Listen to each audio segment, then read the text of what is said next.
अभिमन्यू चक्रव्यूहात गेला खरं, पण त्याला बाहेर यायचं ज्ञान नव्हतं, कारण गर्भात तो फक्त जायचं शिकला होता. माणसं म्हणतात कळतं का गर्भातलं? अर्थात माय. आजकालची माणसं फार पुढच्या पिढीला नावं ठेवतात. आजकालची म्हातारी माणसं बारावर बसून सहज बोलतात, काय रे आजकालची पोरं वाया गेली, काय पहिलं कसलं होतं, आजकालची पोरं वाया गेली. हो, तो मारुतीच्या मंदिरात बसून पती खेळ, उभ्या मारुतीला राणी दाखवून आम्हाला पण लेकरं वाया गेली. मानस मला तुमचं काही आमच्याकडे येणार आहे की नाही? का ग मा मिश्रा लाव नागवाचं मुख घेते ना आम्हालाच म्हणते लेकरं वाया गेली. अगं तुझ्या मिसरीच्या वासाला मशिराला दूध द्यायचं बंद केलं, आणि तू अरे विचार करा ना कुठून कुठं येतंय, काहीतरी कारण असेल की नाही. आज माझा बाप माळकरी, आजा माळकरी, पजा माळकरी, पंजा माळकरीच होता. थोडं तरी ज्ञान आलंच की आमच्याकडे, थोडंही फार आहे. अहो नामचिंतन मुखात ज्ञानाची गरजही नाही, अखंड मुखात नामचिंतन सुद्धा काही फरक नाही पडत आहे. नाही तयावीनं भुकेला विठ्ठल येईल तैसा बोल रामकृष्ण. विनंती आहे नामचिंतनाचा अधिकार तरी असावा. पण महाराज अभिमन्यू गेला खरं, पण बाहेर यायचं ज्ञान नाही. केंद्रबिंदू पर्यंत पोहोचला आणि बाहेर यायचं ज्ञान नसल्यामुळे तिथेच पडला. जे लोकांनी याचा गैरफायदा घेतला, मानेवर लात मारली अभिमन्यूच्या, पाणी आलं डोळ्यातनं. अभिमन्यू रडताना अर्जुनाने पाहिला, राग आला अर्जुनाला. अर्जुन म्हणला क्षत्रिय नामाने कलंक आहेस तू, एकतर पडायला नव्हता पाहिजे आणि पडला तर जगायला नव्हता पाहिजे. तू पडला ती पडला, जगला ती जगला, वर्ण रडतो. अभिमन्यू म्हणला बाबा पडलो म्हणून रडत नाही, डोळ्यात पाणी यायचं कारण आहे. जे दत्ताने माझ्या चुकीच्या अवस्थेचा गैरफायदा घेतला, माझ्या मानेवर लाट मारली, त्याचा बदला मला घेता आला नाही म्हणून डोळ्यातनं पाणी आलंय. शोभला क्षत्रिय सोड जीव. अर्जुन म्हणला शोभला क्षत्रिय सोड जीव, बाप जिवंत आहे तुझा, बाप जिवंत आहे तुझा. उद्या सूर्यास्तापर्यंत जयद्रथ मेलेला असेल, नाही मारला ना तर अर्जुन पण घेतो. स्वतःची चित्ता स्वतः रचला, उडी स्वतः मारत. आता पटपट बोला, पण कोणी केलाय? बोलत जा बरं तुम्ही. एक कीर्तन झालं माझ्या पाकिटातलं थोडं थोडं देते तुम्हाला, पण बोला. इष्टी मळेला बसल्या आणि बसल्या, तू बोल मी है, तू बोल मी बसलोय, तू बोल मी ऐकतोय. जरा तरी प्रेम बिम दाखवा. हा काय जिवंत रे मी, गेले बिले नाही. जरा तरी आनंदी सुद्धा चेहऱ्यावर नाही. तुम्हाला ती इलेक्शनचा काळ आहे ना, तुम्हाला सवय लागली, घेतल्याशिवाय बोलत नाही तुम्ही. घेतलं की मग असतं तू मागे बडो हम तुम्हारे साथ यार. इथं बोल, इथं जगाच्या मालक पाठीशी उभा आहे, तुझ्या ते नाही तुला दिसत आहे, बल त्याच्या पाठीशी लागायला काही नाही. लई अवघड आहे का, पण तुमचं काही नाही म्हणा, काही घेतलेलं नाही तुम्हाला. तुम्हाला फक्त माझी गाडी, माझी माडी, माझी दाढी, माझी बॉडी, माझ्याच बायकोची गोलगोल साडी. तुझी दाढी जळू दे, माझी बिडी पिटली, माणसं आहे का आपण. आणि खरं आहे म्हणा, कुठं आधी तरी प्रामाणिकपणा शिकवावा लोकाला. लईच अवघड आहे, पण काही म्हणा तुम्ही.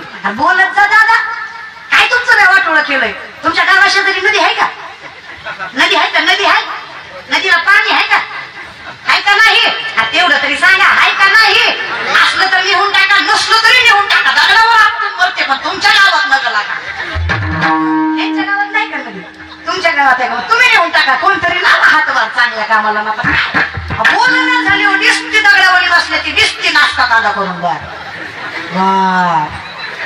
बोलत जा.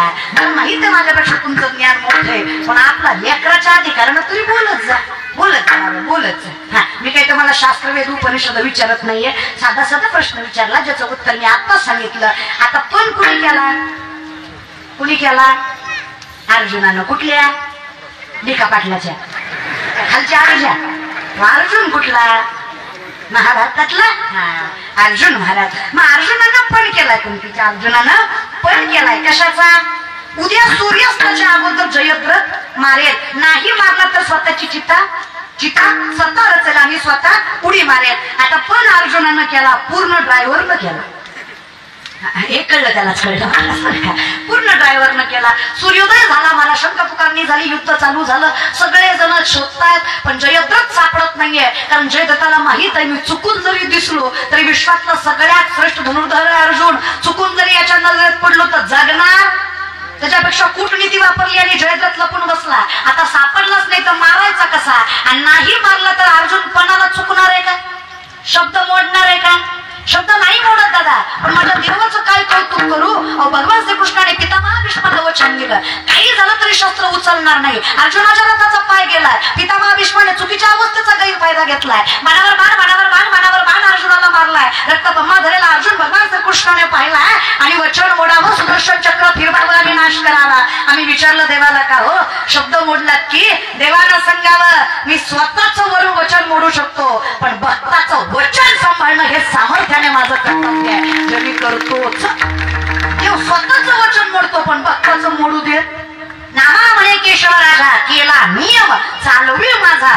बोलतो आणि तू करतो अखंड चिंतन. मी फक्त तेवढंच केलं तयाचा हरिक, तो सांभाळतोच चकारात्मक. आता काय वर्णन करावं, पण अर्जुनानं केलाय. आता सूर्योदय झालाय तरी सूर्यास्त व्हायची वेळ आली तरी जयद्रथ सापडत नाहीये. आता जयद्रथ जरी हपडला नाहीये तरी अर्जुन चिता रचणार आहे, उडी मारणार आहे, शब्द चुकवणार. आता उद्या महाभारत ऐकणारी लोक म्हणतील ही चिता रचून उडी मारूस तर ही माग उभा टाकलेलं करीत काय होतं. तर आम्ही काय म्हणतो, मागे पुढे उभा राहे संभाळीत तयाचा हरिक. आम्ही संभाळतो म्हणतो ना, मग आता सांभाळलं पाहिजे. मग भगवंताने सुदर्शन चक्र फिरवलं, सूर्यास्ताच्या अगोदर सूर्यास्त केला. अर्जुनाला वाटलं मी हारलो, चिता रचली, उडी मारणार.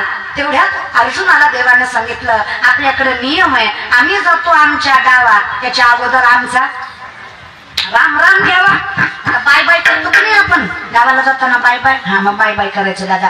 आता राम राम करायला काही पुढेच माणसं आहेत का, चौबाजूला माणसं आहेत जयद्रथाच्या अर्जुनाच्या. सगळीकडे फिरले अर्जुन, घालीन लोटांगण वंदीन चरण. सगळ्यांना राम राम करताना माग बघितलं, मागच्या गर्दीत माझ्याकडे चौथ्या रे तिकडे जयद्रथ होता. महाराजसारखा मागच्या गर्दीत जयद्रथ होता. जयद्रथाला पाहिलं, अर्जुनाला वाटलं दिसून फायदा नाही, आणि देवाला माहित होतं हे येणार अंतकाळाचे मानेवा. आपल्या हिंदू धर्माचा नियम आहे, शत्रू जरी असला तरी अंतकाळ चुकवायचा, शत्रूच्या सुद्धा अंतकाळाला जायचं.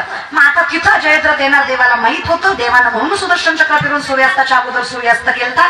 अर्जुनाला वाटलं जयद्रथ दिसून फायदा नाही, सूर्यास्त झालाय. हुशार आहात तुम्ही, कीर्तन ऐकत असाल तर उत्तर द्या, सूर्यास्त झालाय का, झालाय का नाही, ही देवाची लीला आहे. आता देवानं सुदर्शन चक्र माघारी घेतलं, सूर्यास्ताला वेळ होता. अर्जुनाला कळलं देवाची कला आहे, जागेवर बाण मारला, पटकन जयद्रथ मेला. आता तुम्ही पटकन बोला, बाण मारला कोणी, कोणी मारला, अर्जुनानं. कुणाला मारला, जयद्रथाला. मेला कोण, जयद्रथ. पण आता कीर्तन ऐकत असाल तर सांगा, मेला कोणामुळं, मेला कोणामुळं, कोणामुळे मेला, देवामुळे. अगदी तसं आहे. देवा हे दिसत जरी माझं असलं तरी हा करणारा मायबाप तू आहेस. आणि मला सांग, जर तू माझा मायबाप आहेस तर माझा मायबापही तूच आहेस की. माय जगन्नाथ बाप जगन्नाथ अनाथाचा नाथ जनार्दन. सामर्थ्याने वाक्य लक्षात ठेवा. जर विठ्ठल माझी माय आहे तर माझी माय कोण आहे, विठ्ठलच आहे ना. जर माझा बाप विठ्ठल आहे तर माझा बाप कोण आहे, विठ्ठलच आहे ना. मग जर तुझ्यामुळेच माझं सर्वस्व आहे तर मला ज्ञात असावं तू माझे मायबाप आहेस. आणि जिथं तू माझा मायबाप आहेस तिथं मला कळावं की माझा मायबापतही तुझाच अवतार आहे. तू का म्हणे माय बापे, अवघी देवाचीच रूपे. मग जर तुझ्यामुळेच सर्वस्व आहे तर मला हे ज्ञात आहे, जे माझं हित ज्याला मी जागा आहे, जे धर्म कर्म श्रेष्ठतेनं मला कळतंय, त्याचं कारण मी नाही, त्याचं कारण तू आहेस. आम्हाला या परस्पर एका नामाचीच अंतर आहे, हे तुझ्यामुळेच आहे. तर तुझा अवतार ज्यांनी घेतलाय हे त्याच्यामुळेच आहे. मग मायबाप माझे काय आणि तू काय, माझं वर्णन एकच आहे. संत देव आणि मायबाप याच्यात फरक नाहीये. आम्हाला या परस्पर एका नामाचीच अंतरे, या ज्ञान भक्ती सहज भक्तू एकवटला मज. तोची मीही केवळ तुझं श्रुतही आहे, मला ज्ञान आहे. आपुल्या संसाठी करोनी केला देव पहावया गेलो, तिथे देवची होणी ठेलो. ज्या कुळात अखंड विठोबाचं चिंतन आहे ते मायबाप विठ्ठलापेक्षा कमी नाही. त्याची श्रीमंती एवढी धनवान आहे, जिथं नामाचा अधिकार आहे, त्याच्या अधिकाराचं आम्ही वर्णन करू शकत नाही. मग अर्थात तू जर माझा मायबाप आहे तर माझ्या मायबापाच्या मुखात तुझं नामचिंतन याचा अधिकार तुझं आणि त्यांचं स्वरूप वेगळं नाहीये. मग माझं जे हित आहे हे मला कळावं की हे माझ्यामुळं नाहीये. मग नेमकं कोणामुळं आहे, मी जागा का आहे याचं वर्णन तू कोबरा आहे.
जिया. अहो माता पिता धन्य आहे, त्याचं कारण कसं आम्हाला कळणार? कुणी कन्यापुत्र होती जे मायबाप धन्य असल्याशिवाय सात्विक संतती जन्माला येत नाही. आता सात्विक कोणाला म्हणावं तर जरी सुधर्मात होते जे जे मिळे आपण याते तिथे जे भाऊ ते सन्मान योग्य. सुधर्मासाठी सामर्थ्याने जे कष्ट करावं, श्रेष्ठता वाढवावी, पण केलेल्या गोष्टीचा उपकार ठेवू नये, त्याला सात्विक म्हणा.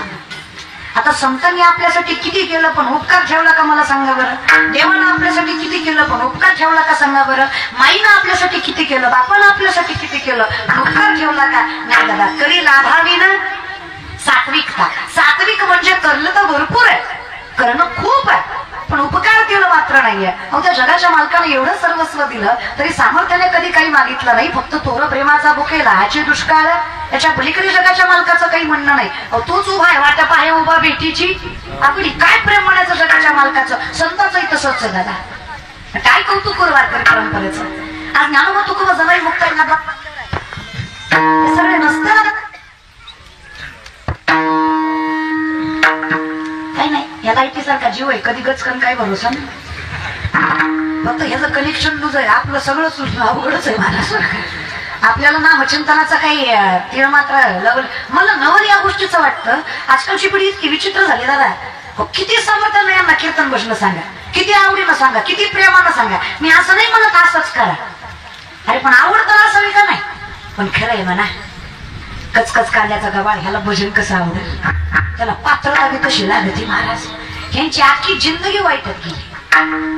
आणि जिथं नजर पवित्र नाहीये, मन निर्मळ नाही, तर किती परमार्थ करा. द्वैताची झाडं मी गुरुविन ज्ञान तया काहीची कीर्तन घडेल ना आम्ही. अशी अवस्था आहे. कुठे कीर्तन ऐकून तरी लय मजा येणार दादा.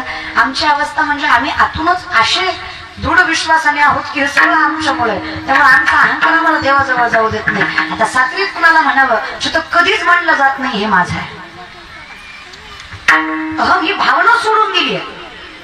योगी तो करीत परी कर्मे त्यानं बंध जे सांगितले आहे संगती अहम भावाची.